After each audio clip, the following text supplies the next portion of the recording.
कहानी की शुरुआत में हमें बताया जाता है कई हजार साल पहले धरती पर गॉड रहा करते थे। गॉड यानी देवताओं ने इंसानों को मजाक समझ लिया। वो इंसानों को सताया करते थे और उन्हें मार दिया करते थे। उनमें से एक गॉडेस यानी देवी अच्छी हुआ करती थी। उन्होंने ये ठान लिया कि वो इंसानों की रक्षा करेंगी और उन्हें देवताओं से बचाएंगी। इस देवी का नाम अथीना था। अथीना के पास सारे देवताओं से ज्यादा ताकत हुआ करती थी। उनके पास इतनी ताकत थी कि वो पूरी पृथ्वी को एक ही झटके में खत्म कर देती। लेकिन उन्होंने अपनी शक्तियों से इंसानों की रक्षा करनी चुनी। उन्होंने कुछ इंसानों को अपनी कॉस्मिक पावर दी और उन्हें नाइट बना दिया। अथीना के बनाए हुए नाइट्स का काम था अथीना की रक्षा करना और साथ ही में इंसानों की रक्षा करना। अथीना के डर से सारे देवता पृथ्वी से चले गए और साथ ही में वहाँ से अथीना भी लौट गई। अब धरती की रक्षा करने के लिए अथीना के बनाए हुए नाइट्स वहाँ रह गए थे। लेकिन समय बीतता गया और इंसानों ने अथीना को भुला दिया। लेकिन अब कई हजार साल बाद अथीना का दोबारा से जन्म होता है। इस बार वो इंसानी बच्चे के रूप में जन्म लेती है। अथीना अपने इंसानी रूप में थी और वो आसमान से धरती की ओर गिर रही थी। तभी अथीना के बनाए हुए नाइट ने उसे पकड़ लिया। धरती पर गिरने की वजह से वो नाइट मर गया, लेकिन अथीना का इंसानी रूप बच गया। अब सीन शिफ्ट होता है और हमें दो भाई बहन को दिखाया जाता है, जिसमें से लड़के का नाम सिया होता है और उसकी बहन का नाम पैट्रिशिया था। सिया अपनी बहन के साथ लड़ाई की ट्रेनिंग कर रहा था। तभी वो अचानक से अपनी बहन के गले में पड़े हुए लॉकेट को टच कर देता है, जिसकी वजह से उस लॉकेट में से रोशनी निकलती है। पैट्रिशिया डर जाती है और वो सिया को लेकर घर पहुंच जाती है। लेकिन तभी पैट्रिशिया को बाहर से कुछ आवाजें आती हैं। वो अपने भाई को एक कवर्ड के पीछे छुपा देती है। फिर कुछ सोल्जर्स उनके घर के अंदर आते हैं और पैट्रिशिया को पकड़कर ले जाते हैं। लेकिन सिया ने उन सोल्जर्स को अपनी बहन को ले जाते हुए देख लिया था।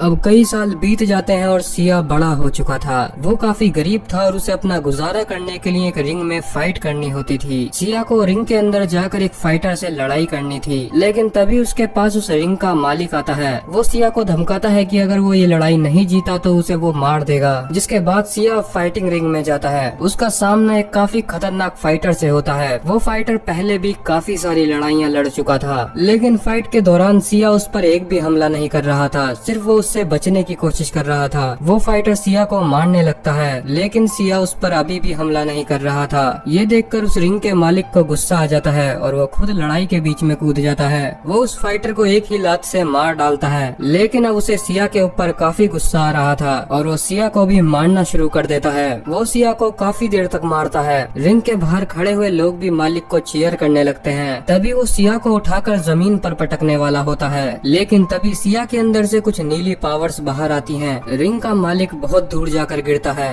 अब सिया उसके एक लात मारता है और वहाँ से भाग जाता है। सिया अब अपने रूम में जाकर वहाँ से अपना सारा सामान पैक करने लगता है। लेकिन तभी वहाँ पर एक आदमी आता है। वो सिया से बोलता है कि तुम्हें मैं एक इंसान से मिलवाना चाहता हूँ, जिसे इस बारे में पता है कि तुम्हारे अंदर से वो नीली शक्तियाँ क्यों निकली थी। लेकिन सिया उसके साथ नहीं जाना चाहता था। तभी वो आदमी सिया से उसकी बहन का जिक्र कर देता है, जिसके बाद सिया उसके साथ जाने के लिए तैयार हो जाता है। दूसरी साइड वो रिंग का मालिक किसी को फोन करता है और फोन पर बोलता है कि मुझे वो इंसान मिल चुका है जिसके पास कॉस्मिक पावर्स हैं। दूसरी साइड वो आदमी सिया को अपने बॉस के पास लेकर जाता है। उसके बॉस का नाम किडो था। किडो सिया से बताता है कि मुझे पता है तुम्हारे अंदर से ये पावर्स क्यों बाहर आई थी, लेकिन इसके लिए तुम्हें मेरे साथ चलना होगा, क्योंकि वहाँ कुछ ही देर में वेंडर पहुँच जाएगी। दरअसल में वेंडर किडो की वाइफ है। किडो सिया को बताता है उसकी वाइफ को कॉस्मिक पावर्स की तलाश है और वो कॉस्मिक पावर्स तुम्हारे अंदर हैं, इसीलिए वो कुछ ही देर में यहाँ पहुँचती होगी। हमें उससे बचकर यहाँ से निकलना होगा। इतने में ही वहाँ पर वेंडर यानी कि किडो की वाइफ के आदमी पहुँच जाते हैं। उन्होंने काफी हाई टेक सूट पहन रखे थे। उनका गोलियां भी कुछ भी नहीं बिगाड़ सकती थीं। किडो सिया को लेकर वहां से जाने लगता है, लेकिन तभी वेंडर के आदमी उन पर हमला करते हैं। तभी वहां पर किडो का पायलट पहुंच जाता है। ये काफी अच्छा शूटर भी था। वो वेंडर के सोल्जर्स के ऊपर गोलियां चलाने लगता है, लेकिन उनके सूट पर गोलियों का कोई भी असर नहीं हो रहा था। पायलट सिया और किडो को कार में बैठाता है और वहाँ से ले जाने लगता है। लेकिन तभी वेंडर के आदमी उन पर जेट से हमला करते हैं। पायलट गाड़ी को एक टनल के अंदर ले जाता है, जहाँ वेंडर उनका पीछा नहीं कर सकती थी। सिया उनसे काफी सारे सवाल करने लगता है, इसीलिए किडो उसे बेहोश करवा देता है। सिया की जब आँख खुलती है तो वो किडो के साथ एक एरोप्लेन के अंदर था।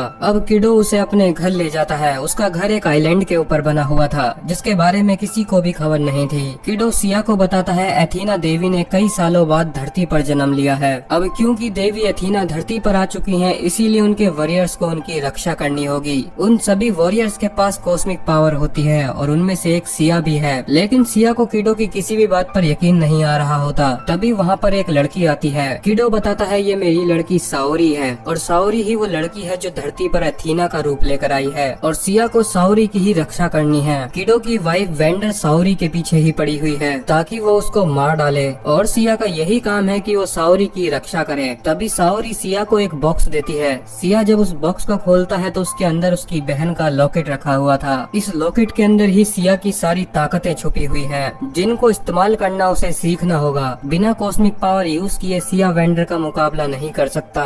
दूसरी साइड हमें उसी रिंग के मालिक को दिखाया जाता है। उसके पास वेंडर पहुंचती है। वेंडर उससे काफी नाराज थी क्योंकि उसकी लापरवाही की वजह से उन्होंने सिया को खो दिया था। वेंडर उसके ऊपर अपने सिपाहियों से हमला करवाती है, लेकिन वो रिंग का मालिक काफी अच्छा फाइटर था। वो उसके काफी सारे सैनिकों से लड़ने लगता है। ये देखकर वेंडर चौंक जाती है और अब वो चाहती थी कि वो रिंग का मालिक भी उनकी टीम में शामिल हो जाए, इसीलिए वो उसे अपने साथ ले जाती है। दूसरी साइड सिया और साओरी बैठकर खाना खा रहे थे। तभी अचानक से साओरी के अंदर से कुछ लाइट्स बाहर आने लगती हैं। उसके अंदर से देवी एथीना की पावर्स बाहर आने लगती हैं। वो हवा में उड़ जाती है। तभी वहाँ पर किडो पहुँच जाता है। किडो साओरी को शांत कराता है। किडो सिया को बताता है कि साओरी अभी इंसानी रूप में है और जब भी उसके अंदर से एथीना की पावर्स बाहर आती हैं तो वो उसे बर्दाश्त नहीं कर पाती। अब साओरी वापस अपने इंसानी रूप में आ जाती है। तभी वहाँ पर किडो का पायलट आता है और वो सिया को अपने साथ ले जाता है। वो सिया को एक पहाड़ी के नीचे ले जाकर छोड़ देता है और उससे कहता है कि तुम्हें पहाड़ी के ऊपर चढ़ना होगा। सिया पहाड़ पर चढ़ने लगता है। काफी बार वो गिरने से भी बचता है, लेकिन फिर भी वो पहाड़ के ऊपर पहुंच जाता है। वहाँ उसे सिल्वर नाइट मिलती है।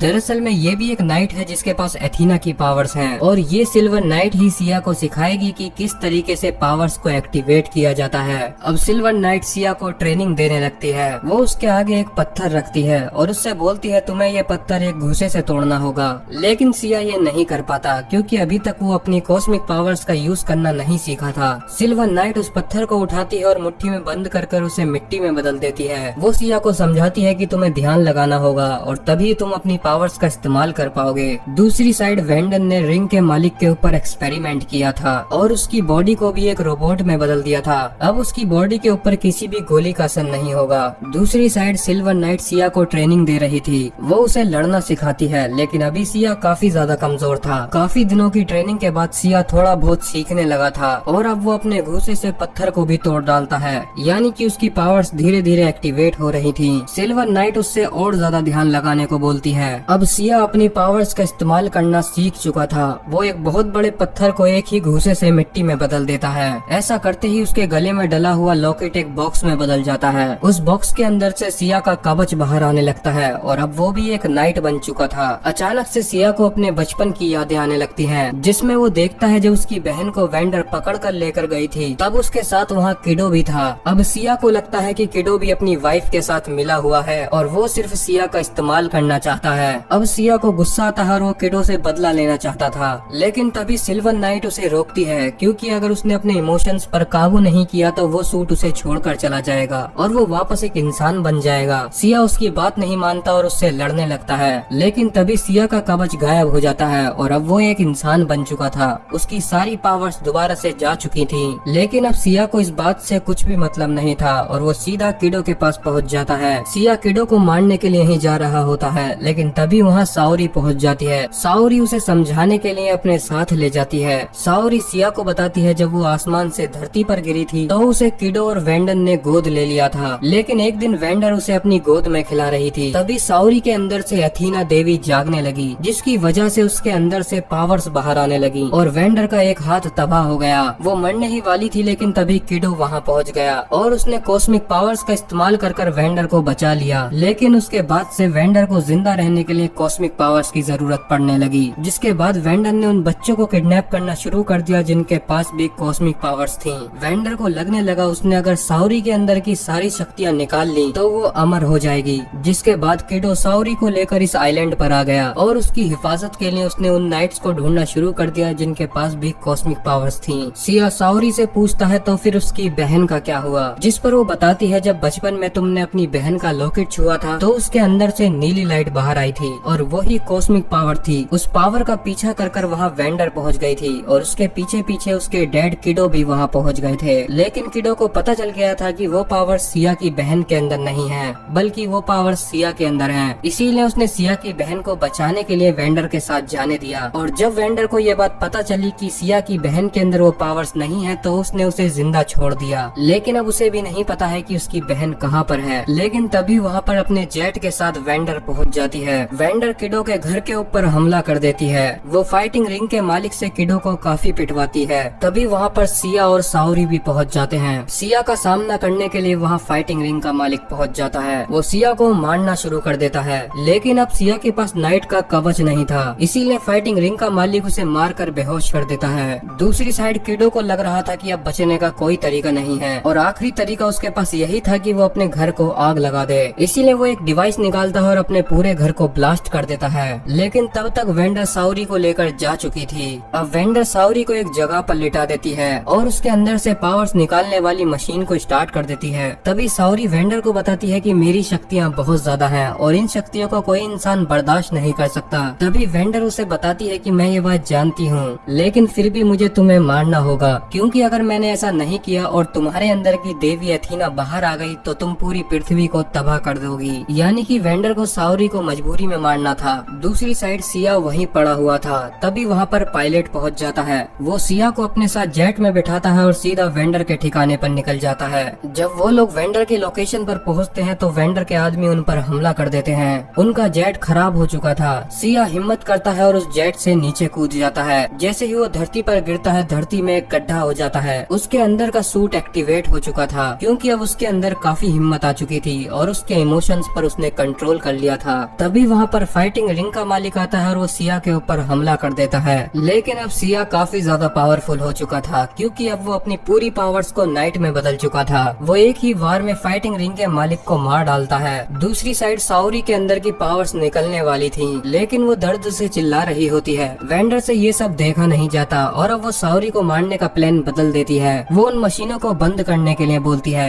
लेकिन तभी वहाँ वेंडर का सबसे खतरनाक फाइटर आ जाता है। इसका नाम नीरो है। नीरो के अंदर भी नाइट्स की पावर्स थी, लेकिन अब वो एक बुरा नाइट बन चुका है। इसीलिए अब वो मशीनों को बंद नहीं करने देता। वो वहाँ खड़े वेंडर के सारे सैनिकों को मार डालता है। तभी उससे वेंडर भी लड़ने लगती है, क्योंकि वेंडर के अंदर भी काफी सारी कॉस्मिक पावर्स थी। लेकिन नीरो उस पर भारी पड़ता है और वो उसे जान से मारने वाला था। इतने में ही वहाँ पर सिया पहुँच जाता है। सिया और नीरो मिलकर लड़ने लगते हैं। उन दोनों के बीच काफी खतरनाक लड़ाई होती है। जब उन दोनों की शक्तियाँ आपस में टकराती हैं तो एक बहुत बड़ा ब्लास्ट होता है। दूसरी साइड वेंडर उन सभी मशीनों को बंद कर देती है। लेकिन अब ऐसा करने का कोई फायदा नहीं था, क्योंकि साओरी के अंदर की अथीना जाग चुकी थी। अब देवी अथीना बाहर आने लगी थी। नीरो उसे रोकने के लिए उसकी तरफ भागता है, लेकिन उसकी पावर्स के आगे वो कुछ भी नहीं था। अब साओरी देवी अथीना बन चुकी थी। उसके अंदर से पावर्स बाहर आने लगती हैं और वो पूरी दुनिया तबाह होने लगती है। लेकिन तभी वहाँ पर सिया पहुँच जाता है। वो साओरी को याद दिलाने लगता है कि ऐसा करने से सभी इंसान मारे जाएंगे। वो उसे शांत कराने की काफी कोशिश करता है और आखिरकार साओरी अथीना की पावर्स पर कंट्रोल कर लेती है और वापस अपने रूप में आ जाती है। इसके बाद साओरी वेंडर के पास जाती है। अब क्योंकि साओरी अथीना की पावर्स पर कंट्रोल करना सीख चुकी थी, इसीलिए वो अपनी मदर वेंडर को ठीक कर देती है। अब वेंडर को कभी भी किसी कॉस्मिक पावर की कोई जरूरत नहीं पड़ेगी। वो पूरी तरीके से ठीक हो चुकी थी। तभी वहाँ पर पायलट अपने जेट को लेकर पहुँच जाता है। वो उन सभी को वहाँ से लेकर चला जाता है। सिया और साओरी एक पहाड़ पर जाकर बैठ जाते हैं। साओरी सिया को बताती है उसके अंदर अथीना जाग चुकी है और ये सारी बातें देवताओं को पता चल चुकी होंगी, इसीलिए अब उससे लड़ने के लिए देवता धरती पर आएंगे। साथ ही में साओरी सिया से बताती है कि अब वो उसकी बहन को भी ढूंढेंगे। इसी के साथ यहीं पर ये मूवी खत्म हो जाती है।